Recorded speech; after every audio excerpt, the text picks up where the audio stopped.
días, qué placer saludarle. Bienvenido a este espacio que lleva usted en cada mañana una actualización sobre el comportamiento de la COVID-19 en Cuba y el resto del mundo.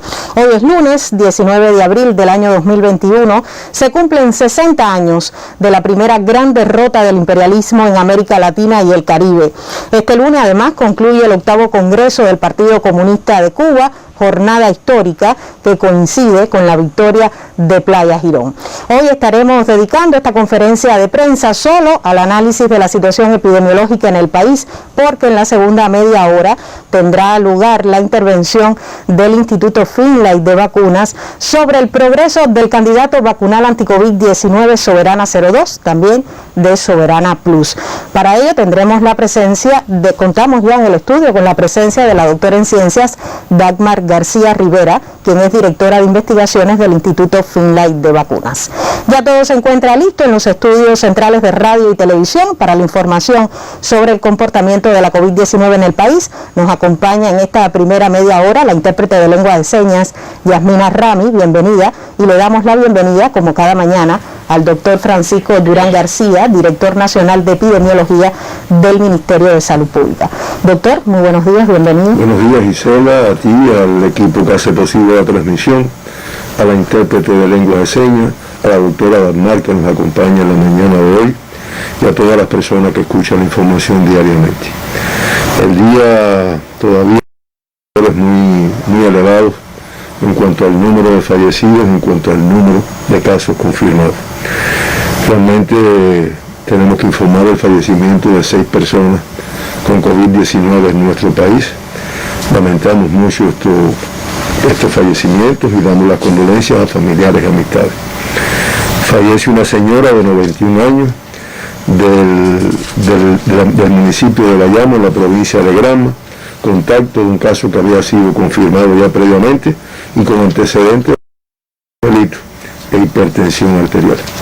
Esta paciente estuvo 2 ingresada, 4 de ellos en terapia intensiva, inicialmente asintomática en un centro de aislamiento por ser contacto de un caso positivo.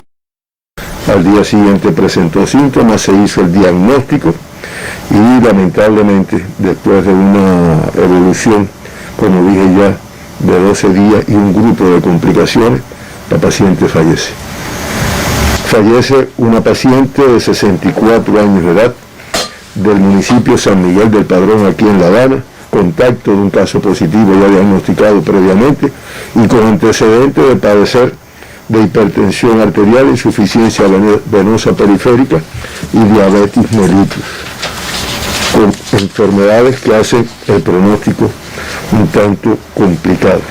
Esta paciente, que inicialmente en su hogar se detectó con síntomas, se hizo el diagnóstico, se ingresó, permaneció ingresada un número de 13 días, 5 de ellos en terapia intensiva. Incluso esta paciente ya, los PCR evolutivos que se le habían hecho el día 15 y 17 de abril habían resultado negativos, pero se mantenía por la sintomatología y las complicaciones que presentó y lamentablemente en un momento determinado presentó una parada cardíaca y lamentablemente falleció esta paciente. Fallece un paciente de 77 años del municipio Plaza de la Revolución, aquí en la provincia de La Habana, contacto de un caso que ya había sido confirmado previamente y con antecedentes de hipertensión arterial y cardiopatía isquémica. Este paciente permaneció ingresado durante 8 días por las complicaciones que presentó prácticamente desde el inicio, pues sin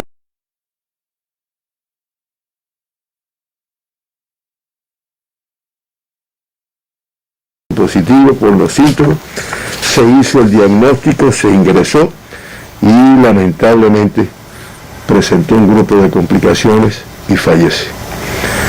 Fallece un paciente joven, 53 años, del municipio de Cárdenas, en la provincia de Matanzas, contacto de un caso que ya había sido diagnosticado previamente y con antecedentes de una hipertensión y una insuficiencia venosa, por lo cual había sido intervenido quirúrgicamente. Este paciente, que comenzó con fiebre y otra sintomatología, en un momento determinado se evaluó, se hizo, se ingresó y después de una estadía de 9 días ingresado, de ellos 5 en terapia intensiva por las complicaciones que presentó, pues lamentablemente en el día de ayer fallece este paciente. Fallece también un paciente joven, 48, del municipio de Jovellanos, en la provincia de La Matanza, contacto de un caso confirmado, con comorbilidad de la cual padecía diabetes mellitus. Este paciente inicialmente presentó fiebre, falta de aire, se evaluó posteriormente, se hizo el diagnóstico, se ingresó y permaneció ingresado 8 días, y por las complicaciones que presentó prácticamente desde el inicio, pues 7 de ellos estuvo en terapia intensiva. Lamentablemente en el día de ayer, este paciente, después de un grupo de complicaciones, fallece. Fallece una paciente de 76 años del municipio de Santiago, en esta provincia, contacto de un caso positivo que ya había sido diagnosticado, con antecedentes de diabetes mellitus, hipertensión arterial y una enfermedad pulmonar obstructiva crónica, que ya nuestra población conoce lo complejo de la evolución de estos pacientes. Esta paciente, incluso después de una estadía de 10 días ingresado, 9 de ellos en terapia intensiva por las complicaciones que presentó, incluso el PCR que se le había realizado el día 17 de abril había resultado negativo, y de todas formas permaneció ingresada, reitero, por las complicaciones que presentaba en su evolución. Y esta paciente fallece, lo cual lamentamos mucho. Damos nuestras condolencias a todos los familiares, amistades de estas 6 personas que en nuestro país fallecieron con COVID-19. Permanece con 24.853 pacientes ingresados en el día de hoy, 3.463 sospechosos, 479 en vigilancia, y un total de 4.911 personas confirmadas, activas, con PCR positivo, que se encuentran ingresados en nuestros hospitales. Estamos hablando incluso de 16 personas más que las que teníamos ingresadas en el día de ayer, como consecuencia del número de casos que se diagnostican. 21.568 muestras para el diagnóstico de la COVID-19.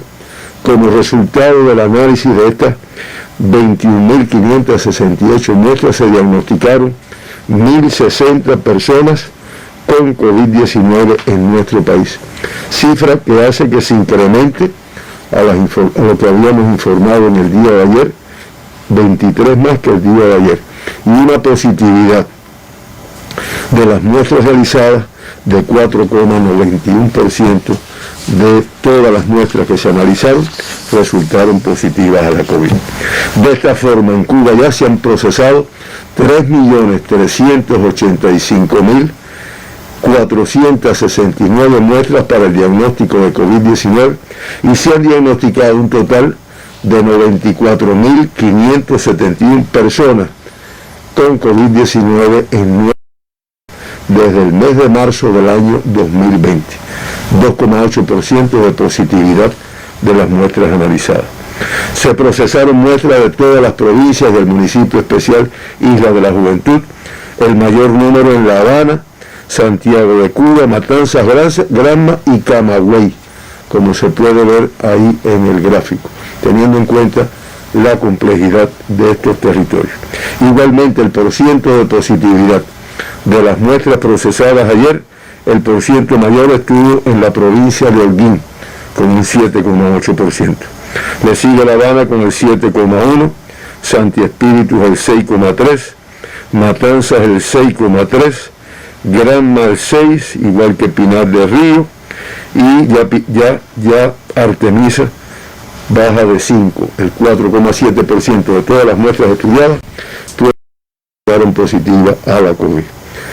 Ayer, de los 1.060 casos diagnosticados, 1.052 productos autóctona en nuestro país y 8 pacientes que arribaron recientemente a Cuba y fueron diagnosticados por el protocolo establecido. 8 casos importados. Ese es el comportamiento, como vamos a poder ver en el gráfico, que ha tenido Cuba en los últimos 3 meses.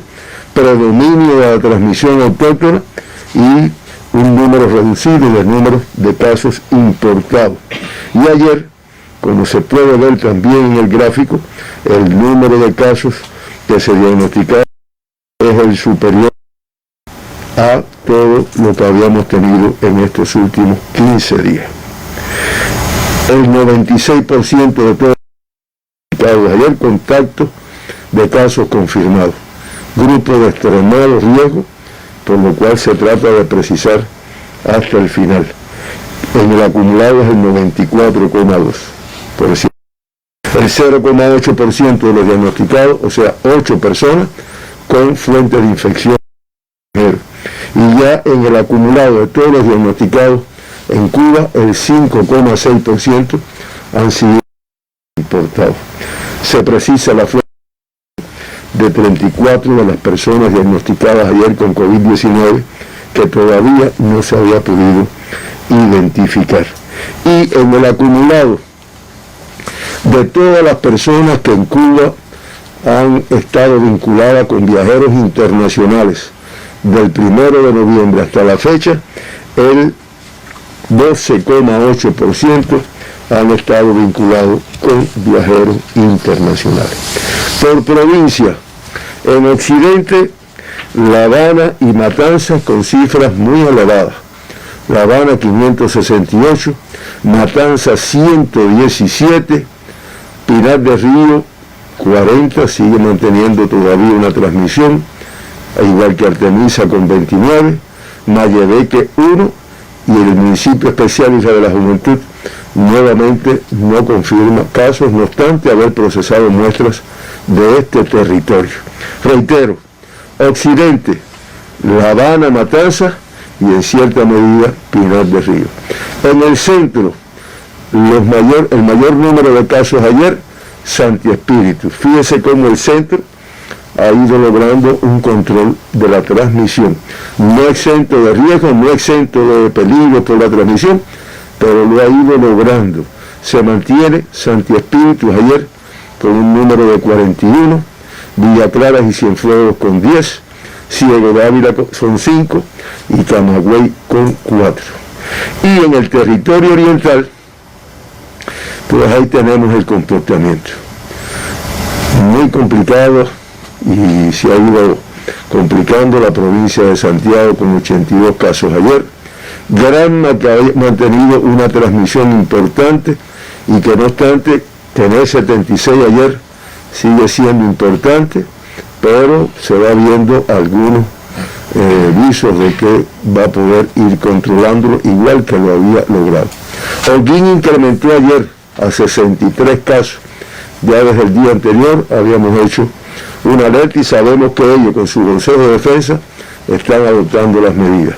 Las Tunas con 12 y la provincia de Guantánamo, que sí ha mantenido un control de la pandemia, 2 casos en el día de ayer. Del sexo femenino, el 49,7% de todos los diagnosticados en Cuba pertenecen al sexo femenino.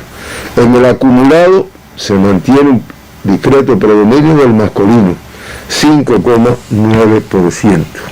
El 44,4% de todos los diagnosticados totalmente asintomáticos y hasta la fecha el 50,9% me disculpan, ha sido caso asintomático en el momento del diagnóstico. Por grupos de edades, de menores de edad, una cifra elevada, 166, el 15,7% de todos los casos en Cuba ayer. De los 166, 155 con 18 y menos años de edad, el 14,6% de todos los diagnosticados. Ya se acumulan 11.790 niños, jóvenes, adolescentes de 18, lactantes de 18 y menos años de edad que han tenido COVID-19 en Cuba, el 12,4%. perdón,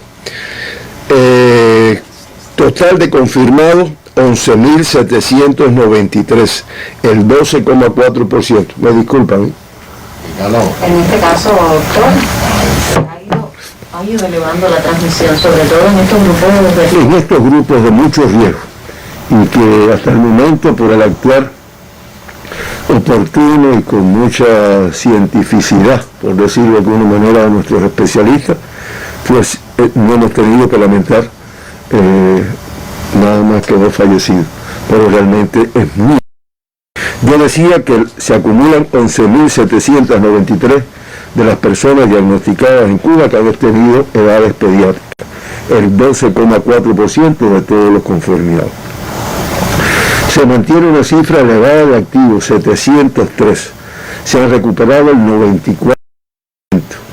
Y no reportaron casos en el día de ayer, ni Mayabeque, ni Ciego de Ávila, ni Camagüey, ni Guantánamo, ni el municipio especial Isla de la Juventud.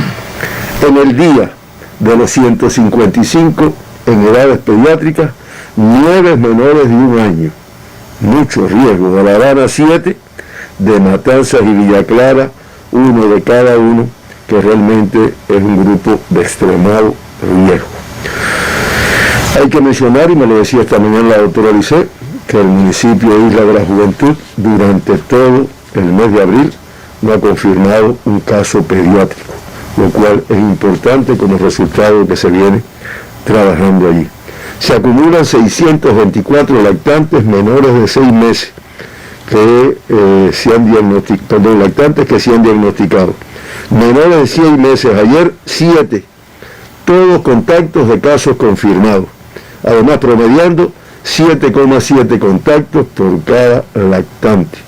Y se mantiene reportada de grave, aunque estable, la paciente de 1 año de edad con algunas comorbilidades asociadas.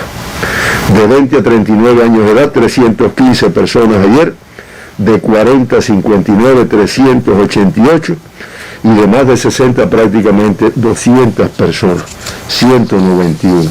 Y no tengo que comentar el riesgo de este grupo de población. Diagnosticados ayer, importados 8. Un cabecera de Pinar del Río, un viajero cubano procedente de España. 2 de la provincia de Artemisa, uno del municipio de Bahía, los 2 viajeros cubanos procedentes de Rusia. En Matanzas se confirma un caso en Unión de Reyes, un viajero cubano procedente de Rusia. En Ciego de Ávila 2 casos, uno de Paraguay y uno de Ciro Redondo, los 2 viajeros cubanos procedentes de Rusia. Y en Holguín se confirman 2 casos importados, los 2 del municipio cabecera, y los 2 son uno viajero cubano procedente de Italia y un viajero cubano procedente de Rusia. De esta forma, los casos importados en el día de ayer por países de procedencia, 6 de Rusia, 1 de España y 1 de Italia. Se diagnostican 2 extranjeros en el día de ayer con COVID-19 en Cuba. Un portugués aquí en La Habana, producto de transmisión autóctona en el municipio Playa, un ecuatoguineano también producto de la transmisión autóctona en el municipio de Centro Habana, aquí en La Habana. Se confirmaron, como ya dije, una cifra elevada de casos autóctonos, 1.052, 33 más que la jornada anterior. Pinar del Río con 39, estamos hablando de un incremento de 10 casos más que el día anterior. El mayor número, que es además donde tiene la mayor transmisión, en el municipio cabecera, 25, Los Palacios 5, igual que Guane, y Consolación del Sur 3 y La Palma 1. Artemisa confirma 27 casos autóctonos, 7 más que la jornada anterior. Mucho riesgo epidemiológico en Artemisa. Además, los casos están dispersos en 9 de sus 11 municipios. Estamos hablando de 5 en Artemisa, 5 en Guanajay, 4 en San Antonio de los Baños, 3 en San Cristóbal, igual que 3 en Bauta, Caimito 2, Melena, Mariel y Mira de Melena, Mariel y Bahía Honda, 1 cada uno. La Habana confirma 15 casos menos que la jornada anterior, pero una cifra muy elevada, 568.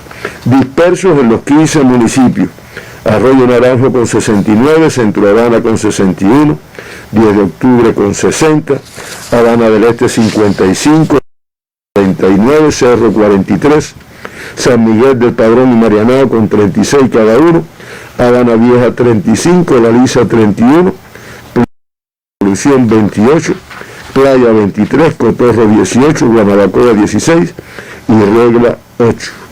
Mayabeque confirma un caso autóctono, 36 menos caso autóctono del municipio Santa Cruz del Norte.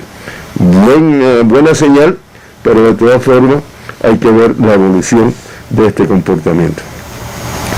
Matanzas se incrementa en 13 el número de casos confirmados. Sí, una transmisión muy importante en este territorio, que además está dispersa en sus 13 municipios. Cárdenas con 13, Matanzas con 23, Agüey Grande con 13, Jovellanos 11, Limonar 9, Perico 6, Colón 5, Pedro Betancur y Calimete con 4 cada uno, Unión de Reyes y Ciénaga de Zapata con 3 cada uno, Unión de Zapata y Martí con 3 cada uno, y Los Arabos con 2 casos autóctonos. Si tiene igual cifra, 10 casos autóctonos, 10 menos que el día anterior, 10 casos autóctonos ayer. En Lajas 4, en Cienfuegos, Cumanayagua 2 en cada uno, en Cruces 1 y en Palmira 1. Mantiene control de la pandemia. Igual que Villa Clara, que confirma la misma cifra que el día anterior, 10 casos autóctonos, en Remedios 4, cada 2, Manicaragua, Sagua la Grande, Cienfuentes y Ranchuelo, 1 cada uno. Santi Espíritu incrementa en 15 casos comparado con el día anterior, 41, dispersos además en 6 de sus 8 municipios. La mayor transmisión, que es donde la ha tenido, Santi Espíritu Cabecera con 16, Trinidad con 11, Cabaiguán con 10, Fomentos 2, Atibonico y Tahuasco con 1 cada uno. Ciego de Ávila, 3 casos ayer, 7 menos, 1 en Morón, igual que 1 en Venezuela y 1 en 1 de enero. Va logrando el control de la pandemia. Camagüey con 4 igualmente, 2 más que la jornada anterior, pero una cifra inferior. Todos en el municipio cabecera, que es donde Camagüey ha tenido la transmisión, que va controlándolo. Las Tunas con 12, 13 más que la jornada anterior, pero no podemos decir que haya incrementado. Realmente un número superior, pero mantiene control. Municipio Las Tunas, 11 y el Jurado 1. Holguín con 61, se incrementa a 49 más que la jornada anterior. Ya se había hecho una alerta, ya ellos van tomando un grupo de medidas, y el mayor número donde tienen la mayor transmisión, 51 en el municipio de Holguín, 8 en Franpaí y 2 en Moa. Granma incrementa en 11 más, 76 ayer. La mayor transmisión que ha mantenido Granma es en Bayamo, 59, Manzanillo y Guaní con 5, Guisa con 4, Río Cauto 2, Bartolomé Mazó 1. Santiago, aunque 5 casos menos que el día anterior, pero una cifra elevada, 82 casos, con la mayor transmisión en el municipio de Santa Cabecera, donde se diagnostican 42 casos, Contramaestre 14, Songolamaya 10, Palma Soriano 8, Mella y San Luis con 4 cada uno. Y finalmente Guantánamo, que ha mantenido el control de la pandemia, confirma 2 ayer, 4 incluso menos que el día anterior, 1 en Guantánamo y 1 en San Antonio del Sur. De esta forma, Cuba, con una tasa de incidencia de casos confirmados por 100.000 habitantes en los últimos 15 días, estamos hablando de una tasa de 132,3, inferior a la del día anterior. Se mantienen con las tasas más elevadas La Habana con 365,7, Matanza 259,2, Santi Espíritus 159,7 y Granma, que disminuye en relación al día anterior, 128,6. Y ayer, las 2 provincias con menor tasa de incidencia, Camagüey con 15 y el municipio especial Isla de la Juventud con 4,8.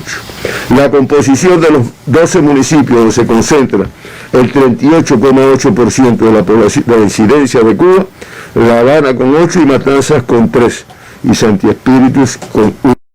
De La Habana, Habana Vieja, Regla, después viene Cabaiguán de Santi Espíritu, después Arroyo Naranjo, Centro Habana, Cerro, Pedro Betancur de Matanza, 10 de octubre, Perico de Matanza, Habana del Este, Jovellanos de Matanza y el municipio Marianao.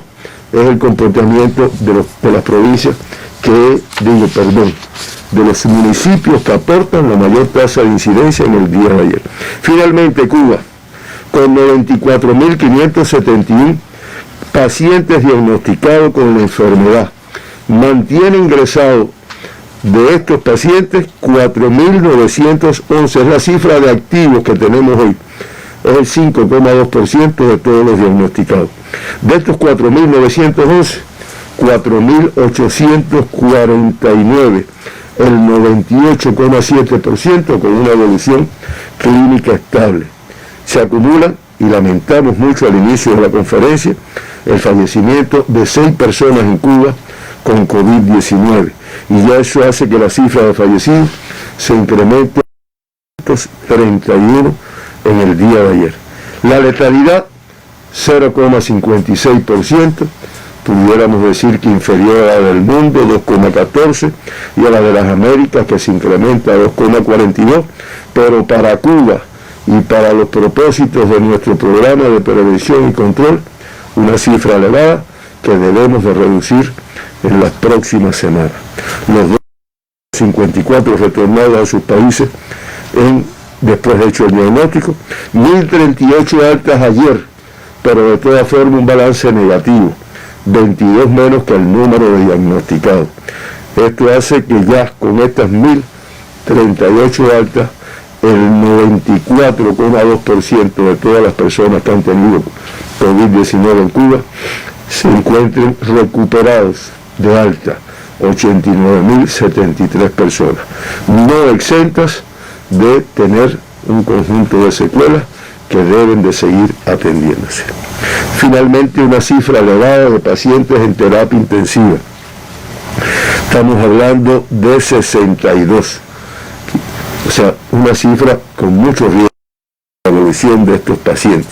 Y lo que es más importante, de estos 62, 30 críticos y 30 graves que se trabaja, se aplican diferentes protocolos, pero de todas formas es mucho riesgo. Como la pueden ver en el gráfico, ya hasta el día de ayer, abril con 18.295 casos confirmados.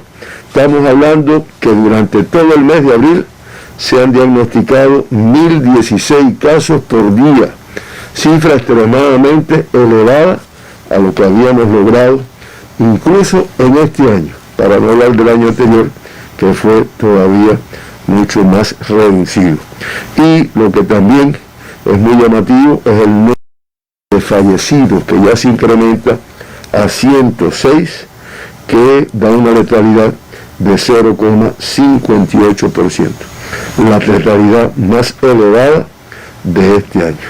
Esta es la situación de Cuba, compleja, se trabaja, se deben de lograr disminuir el número de casos, pero todavía nos queda una elevada transmisión con un coronavirus de mucho riesgo, transmisión muy contagiosa y que lamentablemente está provocando un grupo de personas que se agravan, que se ponen y que lamentablemente fallecen. Es el comportamiento que tiene el mundo, que además expresa hoy cifras muy elevadas de casos confirmados y de casos fallecidos. Hasta aquí, Gisela. Gracias, doctor, por toda la información sobre la situación epidemiológica en el país, hoy de forma apretada, porque tenemos el segundo momento dedicado a la estrategia cubana de vacunación anti-COVID-19. Lo esperamos mañana para seguir conociendo otros datos sobre el comportamiento de la COVID-19 en Cuba y el resto del mundo, aunque hoy el análisis se centró en el territorio nacional. Al cierre del día de ayer, la Nación reporta 1.060 nuevos pacientes diagnosticados con la COVID-19 y lamentablemente 6 fallecidos como consecuencia de la enfermedad. La cifra ya, los números totales del porciento de letalidad en el mes de abril supera al porciento de letalidad en el mes de marzo, razones para seguir extremando las medidas higiénico-sanitarias, también para elevar la percepción de riesgo en la contención de la pandemia. Por supuesto, las provincias con mayores cifras de contagio en esta jornada: La Habana, Matanzas, Santiago de Cuba y Granma. Atención al oriente del país, porque siguen aumentando las cifras, sobre todo en Santiago, Granma y Holguín en esta jornada. De esta forma estamos poniendo punto final a la situación epidemiológica en el país, al análisis de la situación epidemiológica en territorio nacional. Nos vamos a una pausa para seguir ampliando otras informaciones. Tiene aquí latiendo en esta fecha, no me sé el camino, solo tiran de mí los anhelos de posibles maravillas. Salgo a caminar, pues no aprendí a dormir mientras en el zurrón, mientras en el zurrón, mientras en el zurrón queden semillas. Dime tú, cuéntame.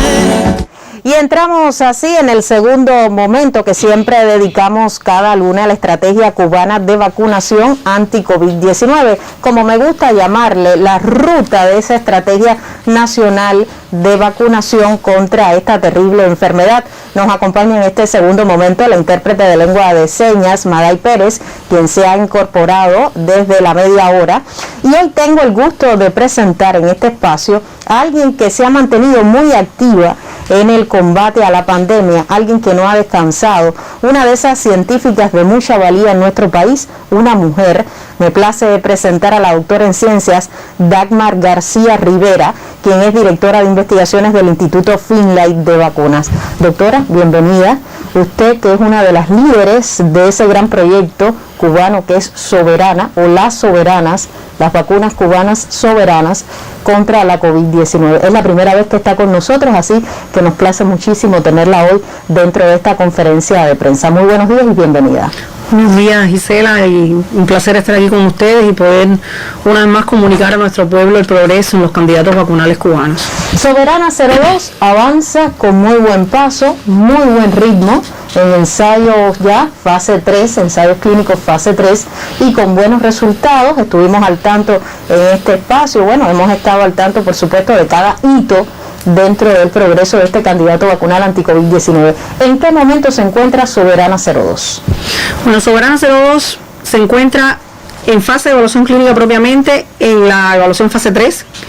En estos momentos se está administrando la segunda dosis a todos los sujetos incluidos en el ensayo clínico fase 3 aquí en la capital del país. Puedo comentarte que de los 44.010 sujetos que recibieron la primera dosis, ya hay 16.862 que han recibido la segunda. Recordar que tenemos vacuna y tenemos placebo en el ensayo clínico, por tanto estamos hablando de que reciben la segunda dosis del tratamiento al cual cada sujeto fue asignado. Eso constituye el 38,3% de la muestra a incluir para este momento, o sea que de todos los que recibieron la primera dosis, ya el 36% han recibido la segunda, pero a su vez es el 96% del plan para esta etapa, o sea que el ensayo va bien, hay una adhesión al protocolo, estamos al 95% de todos los que les tocaba ponerse la segunda dosis para esta fecha. Recordar que el esquema al que apostó Soberana es un esquema de 0, 28, 56 días, es un esquema que va diseñado a favorecer o propiciar la maduración de la respuesta inmune y la generación de memoria inmunológica, para la cual el intervalo entre las dosificaciones es muy importante. Y bueno, el ensayo va transcurriendo satisfactoriamente. El estudio de intervención en poblaciones de riesgo, que incluyó los trabajadores de la salud de la capital y aproximadamente el 50% de los trabajadores de BioCuba Pharma, también marcha muy bien. Ya terminó la primera dosis con aproximadamente 65.000 trabajadores de la salud y 10.000 trabajadores de BioCuba Pharma, y a partir de hoy comienza la segunda dosis del estudio de intervención en poblaciones de riesgo. Aunque nuestro pueblo conoce en qué consiste la fase 3 de ensayos clínicos, porque ya hemos tenido aquí la presencia de otros investigadores, doctora, no estaría de más decir qué buscan los investigadores en la fase 3 de ensayos clínicos. Sí, la fase 3 primero tiene un diseño en el que necesariamente hay un grupo de voluntarios que reciben placebo, y eso se les comunica debidamente a los voluntarios en el momento que ocurre el consentimiento informado. En el caso de Soberana 02, un tercio de la muestra incluida en el ensayo clínico recibió placebo, un tercio recibió el esquema de 2 dosis de Soberana y un tercio recibirá el esquema de 2 dosis de Soberana más una dosis de Soberana Plus. Y lo que busca justamente es demostrar la eficacia clínica, o sea, es demostrar que en el vacunado, comparado con los placebos, no se desarrolla la enfermedad sintomática por COVID. Es importante señalar, Gisela, porque hay muchas dudas en la población respecto a la aparición de casos positivos a PCR dentro de los ensayos clínicos. Esto es algo que puede ocurrir por 2 razones. Primero, porque hay placebos en el estudio. Ha ocurrido en todas las vacunas que han avanzado, incluso las que están hoy ya en fase de autorizo de uso de emergencia o alguna modalidad de registro sanitario en el mundo.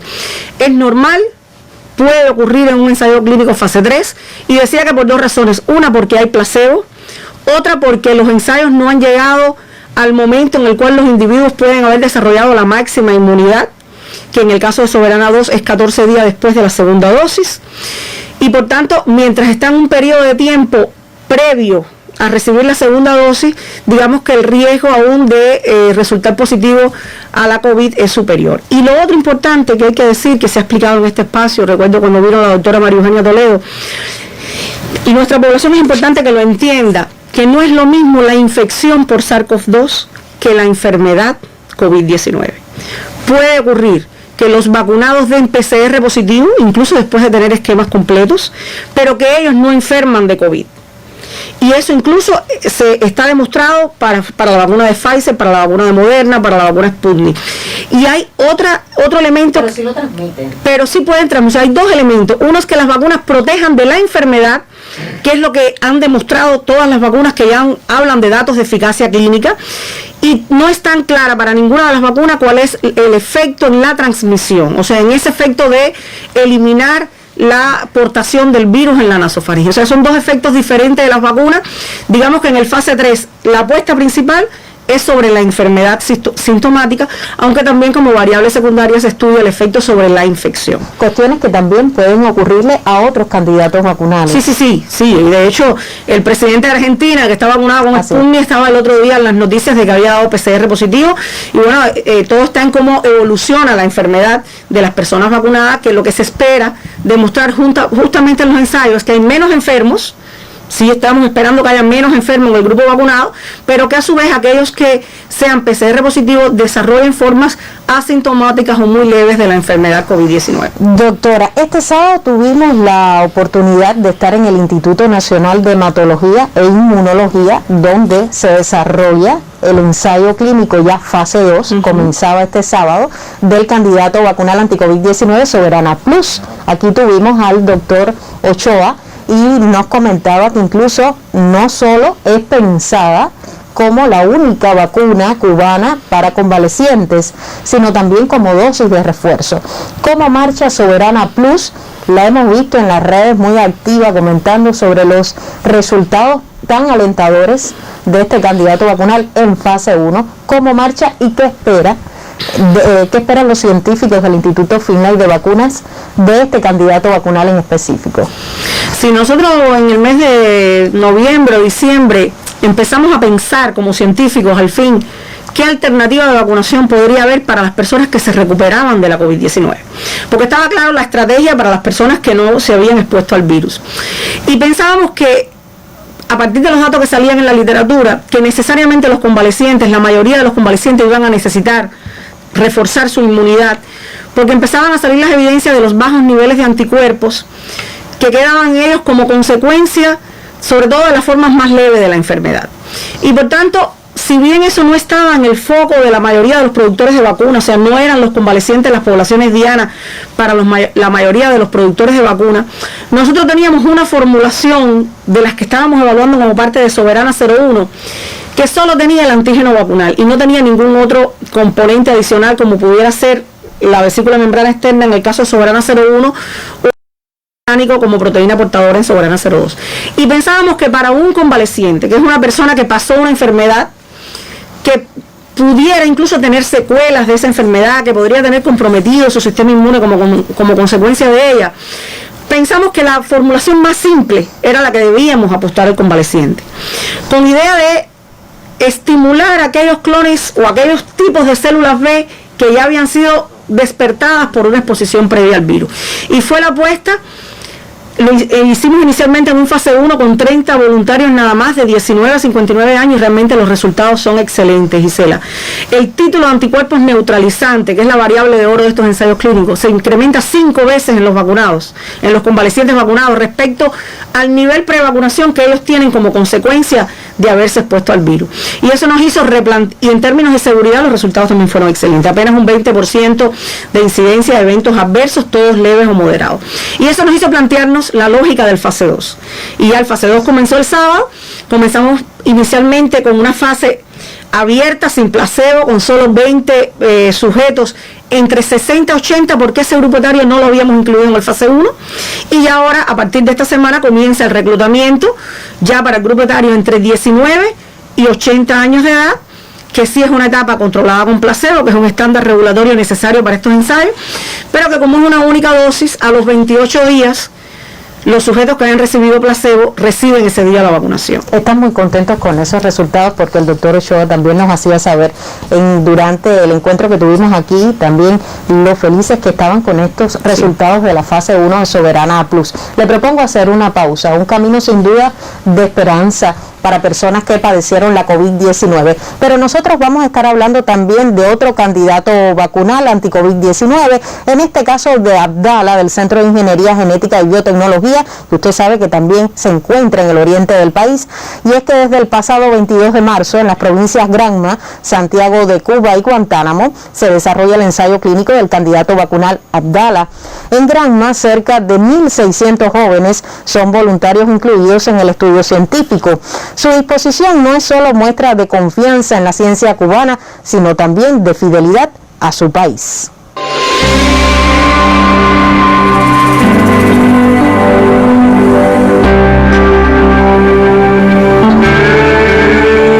Orgullosos de ser parte de la historia de la ciencia cubana desde su condición de voluntarios, miles de jóvenes de Granma participan en el ensayo clínico del candidato vacunal Abdala, que revive la esperanza en medio de la COVID-19. Yo creo que en primer lugar, demostrando la confianza que tenemos los jóvenes a nuestros científicos, a la inteligencia cubana, que en poco tiempo han puesto en marcha 5 candidatos vacunales. Yo creo que eso es una muestra fehaciente de los jóvenes, de poder patentizar el compromiso que tenemos con nuestra salud, con nuestro sistema socialista también. Transmitir la confianza a nuestros científicos cubanos, al sistema de salud. Nosotros estamos reafirmando una vez más que en los jóvenes se puede seguir confiando. Durante el estudio no han sido pocas las intenciones mediáticas en redes sociales y otros espacios para disminuir el logro de la biotecnología cubana entre las nuevas generaciones de cubanos. Sin embargo, para estos jóvenes, ni estas ni otras malas hierbas han sido obstáculo. Desde el primer momento que se puso la primera dosis, cada día que pasa es mucho mayor el optimismo, el orgullo, sin ningún tipo de dolor y mucho menos con temor a que pueda ocurrir algo. En Granma, cerca de 1.600 sujetos entre 19 y 35 años de edad se incluyen en el estudio. Abdala otra vez invita a la batalla, ahora desde la ciencia y con brazos jóvenes dispuestos a escribir la historia del presente. Susel Domínguez, Sistema Informativo de la Televisión Cubana. Y seguimos conversando con la doctora en ciencias Dagmar García Rivera, directora de investigaciones del Instituto Finlay de Vacunas, y es doctora que muchos también televidentes se conectan a esta hora, también usuarios en redes sociales. Uno de ellos me pregunta, doctora, ¿resuelven las vacunas nuestras la infección de las nuevas mutaciones del virus? Bueno, eso lo estamos estudiando. O sea, ya afortunadamente en el país tenemos aislamiento de las nuevas cepas, de las cepas mutantes. Tenemos incluso ya disponibilidad de las proteínas mutantes para hacer los primeros estudios de reconocimiento, que lo que hacemos justamente es el suero de los vacunados enfrentarlo o a la cepa o a la proteína mutada para ver el reconocimiento. O sea, lo estamos estudiando. Nosotros aspiramos, como ha ocurrido con otras vacunas, que se mantenga el reconocimiento de las cepas mutantes. En algunos casos se reporta que disminuye el reconocimiento respecto a la cepa naïf o la cepa virgen, pero se conserva en alguna medida el reconocimiento. Y de todas maneras el país tiene una estrategia, los centros que estamos desarrollando vacunas tenemos una estrategia clara, incluso para si hubiera que desarrollar vacunas contra las cepas mutantes, estamos trabajando en ese sentido. Doctora, ¿por qué no se incluyen las embarazadas y las madres que están lactando en los ensayos clínicos fase 3 de Soberana 02. Sí, mire, es una práctica habitual en ensayos clínicos que las poblaciones vulnerables no se incluyan. Las embarazadas, primero los estudios sobre la reproducción no están terminados. Nosotros estamos conduciendo estudios preclínicos sobre la reproducción, pero no están terminados. Por tanto, no podemos vacunar a las embarazadas todavía. Si bien hay evidencias en el mundo incluso de que embarazadas que por azar se han vacunado, incluso con otras plataformas de vacuna, después hay evidencia de que le transmiten anticuerpos a los bebés, pero nosotros no los incluimos en el ensayo clínico. Y en el caso de la lactancia es por lo mismo, es porque es una población vulnerable y éticamente las poblaciones vulnerables no se pueden incluir en los ensayos clínicos. Una pregunta que nos reiteran varios televidentes: ¿cómo se están comportando los efectos adversos en el transcurso de los ensayos clínicos? Sí, los eventos adversos se están comportando como esperamos para este tipo de plataformas de vacuna, que son vacunas muy seguras. Yo te puedo aportar algunos datos que traíamos aquí porque sabíamos que había duda con respecto a los eventos adversos. En el ensayo clínico fase 2A, el 89,7% de los eventos adversos que se reportaron fueron clasificados de intensidad leve. O sea, los eventos se clasifican en leve, moderados o severos, en función de la intensidad. El 87% fueron leves, el 5% moderado y el 5% severo. O sea que, y los eventos adversos son los que esperamos normalmente para este tipo de vacunación. La mayoría de ellos son locales. Aparece un grupo importante de eventos adversos sistémicos. El evento adverso más frecuente que estamos recogiendo es la hipertensión arterial, por ejemplo. Es una evidencia que está saliendo en los ensayos clínicos, que no está propiamente relacionada con el candidato vacunal, pero es un hallazgo que estamos encontrando.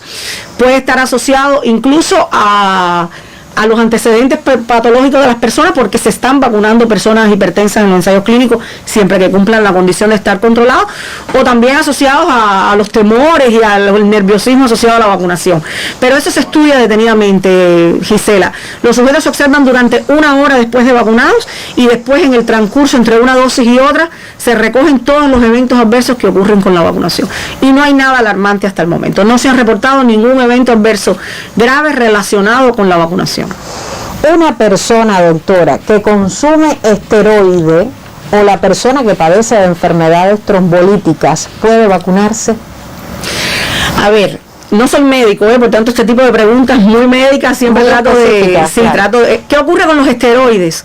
Con los esteroides ocurre que tienen un efecto inmunosupresor. Por tanto, dentro de un ensayo clínico, donde la variable principal depende de la respuesta inmune del sujeto a la vacunación, si usted incluye a sujetos que tienen un tratamiento inmunosupresor, la probabilidad de que ellos no respondan bien existe, y por eso es que se excluyen los sujetos que usan esteroides. Y en el caso de los sujetos que tienen patologías trombolíticas, es a consideración de los médicos, o sea, de los médicos en el momento de la inclusión. Aquellos sujetos que tienen condiciones crónicas compensadas se están vacunando, y los que tienen determinadas patologías crónicas asociadas que no estén controladas se excluyen del ensayo.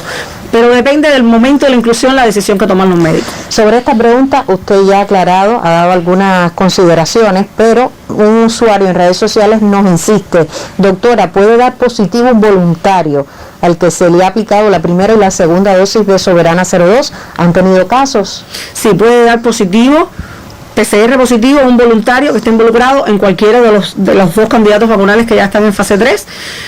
Y la apuesta justamente es que en el caso que dé positivo no evolucione a enfermedad grave, y que su enfermedad transcurra de manera asintomática o de manera leve. Y no obstante, estamos estudiando en el fase 3 el efecto sobre la transmisión y la infección también como una variable secundaria.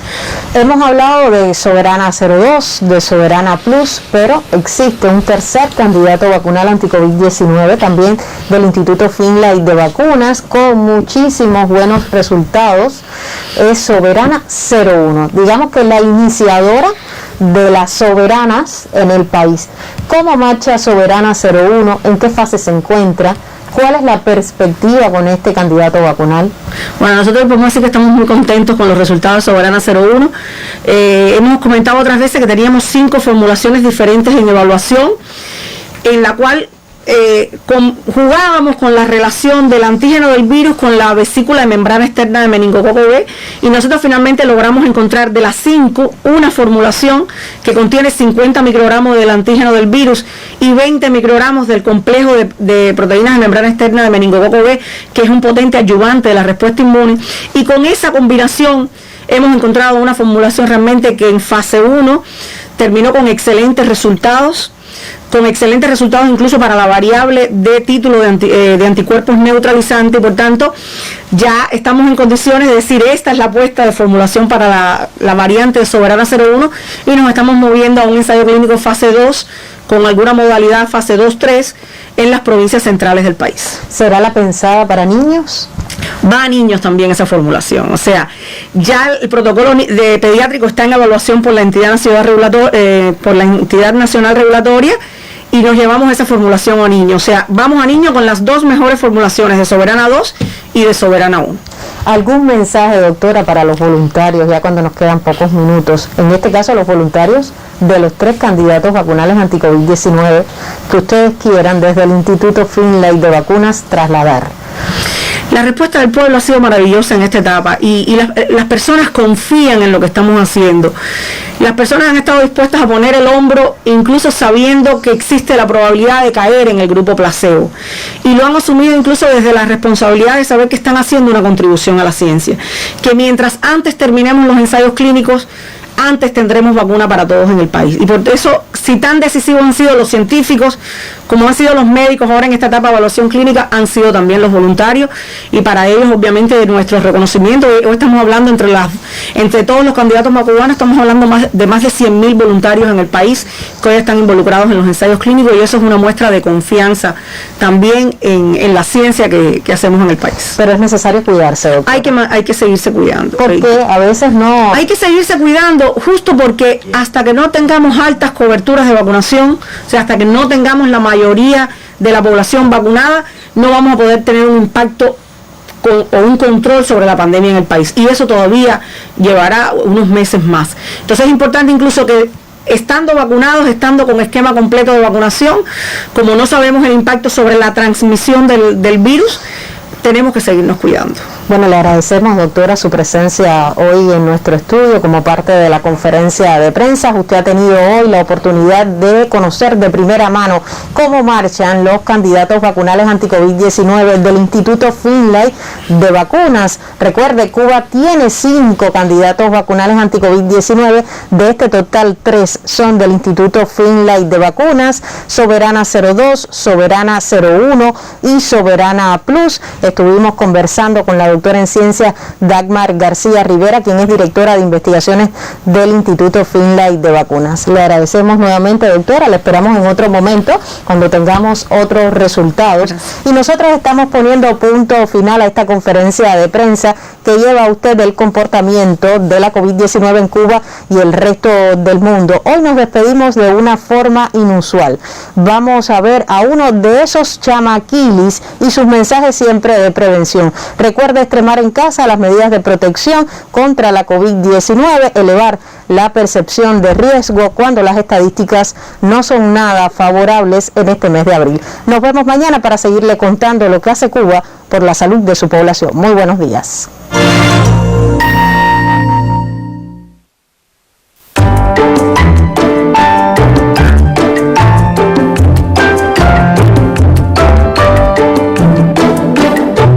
Si algo bueno tiene este confinamiento, es que yo pensaba que era muy feliz fuera de aquí, y he descubierto, papá, que la fuente de felicidad puede estar dentro de mí.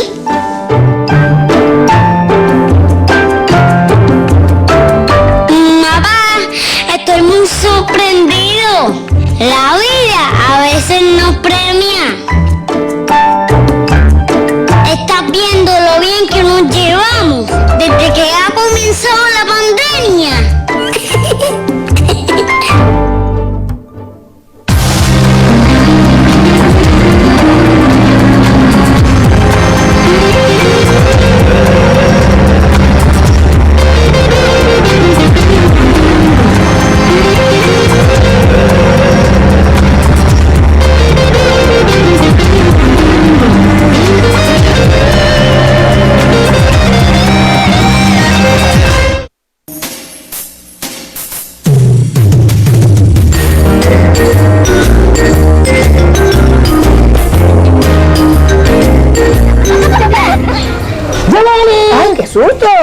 Ay, vale. ¡Ay, qué olor más rico, caray! ¿Viste qué aroma desprende este café? ¡Riquísimo! No hay nada mejor para alegrar el día que una buena taza de café. En el campo, mi abuelita lo tritura con un pilón. Ah, pilón es como un mortero así grande, ¿no? Más o menos, sí. ¿Quieres que te sirva café con leche? ¡Ay, mamá Inés! ¡Ay, mamá Inés! Todos los negros tomamos café.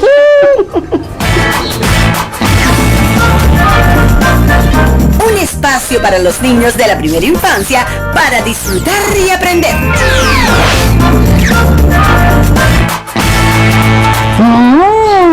¿Te gustó mi vida? ¡Sabroso! ¿Sabías que el café es uno de los productos más vendidos en el mundo? Además, es una de las 3 bebidas más consumidas porque eleva el estado de ánimo. Mira para eso, canal. Yo vi. ¿Y de dónde viene el café? Según cuenta la leyenda, lo descubrió un pastor yemení llamado Cal.